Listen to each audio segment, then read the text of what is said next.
Do you attribute a lot of your success? I mean, the pandemic had to have, I mean, obviously, all, sad to all the people who died, but as far as your career, it's taken off, right?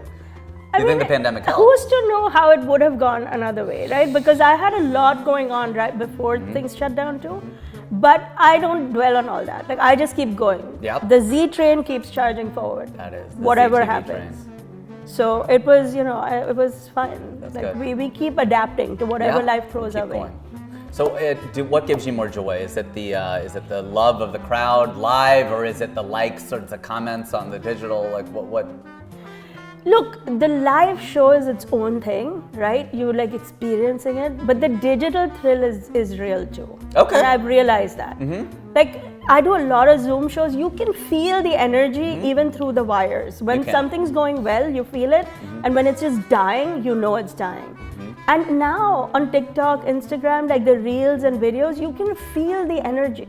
Like this roti video, that's like 11 seconds is nothing, but the amount of conversation it's generated, it's exciting for me to watch. Totally. And more people are going to see it than obviously a room where there's 200 or even 1,000 people. Of course, and none of it was really like deeply thought of. It's so badly produced too. But those are the best because they're authentic, they're real. Completely, it's a real moment, and it's like actually thousands of people came out and said, I really wish I knew how to make it. I'm actually working on a roti tutorial now. See, that's great. That's so smart. It's exciting in a different way and unexpected. I never expected it. I think Instagram doesn't do a great job of it. TikTok manages its comment section superbly. So it's actually, the TikTok experience is as if Insta and Twitter got married. Oh, interesting. Because you know how people get passionate on Twitter? You see that passion in TikTok comments. You just don't see it on Instagram. Why is that? Because the way visually it's laid out. If you see how reels progress, the comments are buried. You barely see them. Whereas on TikTok, they're very prominent. So people see, and then they want to get involved. At least that's my experience. No, that's and really it's smart. very exciting because literally I'll refresh my phone and it's 1,000 new comments. 1,000 people commented. That's you know what incredible. I mean? Like that's a reach that like I don't know when in a live show. In a live show, the best you can hope for is an applause break or a laugh. Yeah. Here, they're like giving you real-time feedback. Like that helps me develop the next version. Because a lot of that stuff then goes into my stand-up act. When I know that a vibe is resonating that hard, then I'll take it and write a joke around it because I know it's going to work. See, this is a good marriage then, Twitter and Instagram for the TikTok comments. Because what you're saying is funny, like you can perform live in a Zoom, and that's still live, you can feel it, and you get comments like you would online, but that marriage is actually crappy. Yeah. Because it's actually the worst of both worlds. Because you're getting these crappy comments and the live experience. And the other thing what I noticed with performing on Zoom shows is you can never look them in the eye. Yeah. Right? You're looking into the camera, and then when you want to look down, you can see them, but you can never have that eye-to-eye connection. Like in a crowd, you can be like, this guy knows what I'm talking about, whatever, all this kind of stuff, where you can actually speak to the audience to get that kind of feedback. Yeah. And you speak to the audience in your shows, right, live? Yeah, a little bit. Not a lot. I don't, because I have a lot of jokes. Yeah, it's like, don't give them they paid to see you. Yeah, I mean, it's a philosophy. There's some people who are masterful at crowd work. That's their thing. I love writing the jokes. That's my thing. So I try not to do too much crowd work. It's not my favorite thing to do. I'm very excited to try the next show. Sure.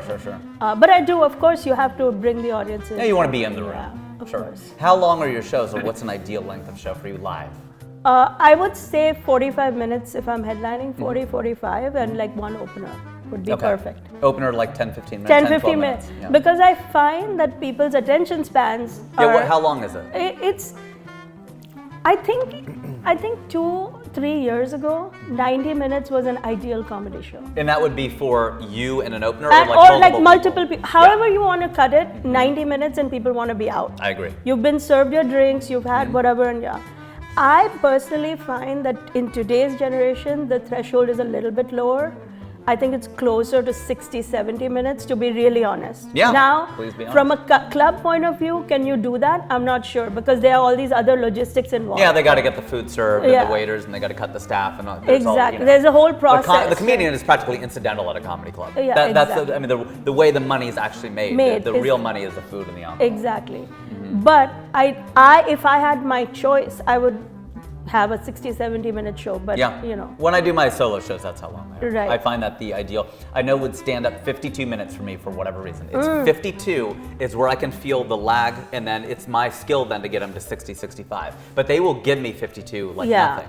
But then it's like, okay, for me to get to that, I have to earn that last 17 minutes. And it better be fire, because otherwise they're going to start checking They're tired. And I've seen it happen with Seinfeld, Jim Gaffigan. Like after like 40, 45, they're starting to like, okay, we get it, you're really funny. We got it. You know, How but much like, can they laugh? but like I haven't checked my Twitter and you know. I gotta leave another comment on Zarna's video. I gotta see if her mother-in-law is still alive. That's what I gotta figure out at this point. In one word, what are you? Funny. What is your mission? Take down my mother-in-law. I mean, why complicate things? You know what I mean? Get right to it. 10 seconds or less, right? What do you see as your role in the South Asian community? To have a voice for the stay-at-home moms in particular. I want to pause there for a second, because I'll interrupt my own game, because I think that's really important. Do you attribute some of your sex? You don't know how many kids you've had, so you know. I haven't had sex yet either, so that was him too. It's immaculate conception multiple times. Yeah, they came floating down the Hudson. That's why I live in Manhattan. Yeah, that's a smart idea. Yeah. That's good. Not the East River, but the Hudson. No, Yeah, that's dirty. Yeah, that's good. That's where Jennifer comes out of. Okay, no, I didn't really say that. Do you see that, like, are you filling a void? Is that the thing? It's like there's so many people like me out there, like it was the young single, not that I'm either one of those things anymore, but it was, now there's this sort of stay-at-home mom. Like, your wife was just like, this breaking news for me. Yeah, like young single, like what just happened? Do you now have hair too? What happened? Like, who's this guy you're describing? I'm so lucky. Yeah, I mean, definitely was a big motivator to get into stand-up comedy. Yeah. Honestly, quite frankly, very, very frustrated with your generation. It's a lot of whining. I don't know if we're in two different generations. No, I think we are. Like, I have an 18-year-old, I dropped off to college. I'm not that young, but thank you. But I'm very, very old. Like, this is all like filter and makeup and magic. This is the agent like work, this all makeover. Fake. Yeah, okay. Yeah, you don't want to know. This is all real, so there's a little bit of makeup. Listen, I get the experience of the kids that are born and raised here. I get it. But the comedy seems so one-sided to me. I was like getting frustrated watching this stuff. It's like, enough with the whining. Yeah, we make you go to med school. Like, shoot us. You know what I mean? Like, go be a DJ. Now I do so many jokes. I mean, go be a DJ as long as you don't move back home. Because your room is now my Zen meditation room. Right. We're done. You moved on. Live with your consequences. Go. That's good. And will they leave? No. No, they went to Stanford. Yeah, now they're like, okay, maybe I'll do math. Yeah. Okay, why? And then don't make jokes about me making you do it. Yeah. You know what I mean? So it's very one-sided. It's a clapback. And it's, I do think that our culture in particular has a hard time figuring out what the role of the mom is. Like, traditionally, the mother is, you know, the homemaker, and that role has been so revered. Right. But, you know, we're living in a different world now, and women are not just seeking validation from how they raise their kids. Because that's or what how that they make rotis. Or how they make roti. I don't even cook. I mean, to be honest with you, I don't cook at all. That roti, the nanny made it. I just flipped it for TikTok.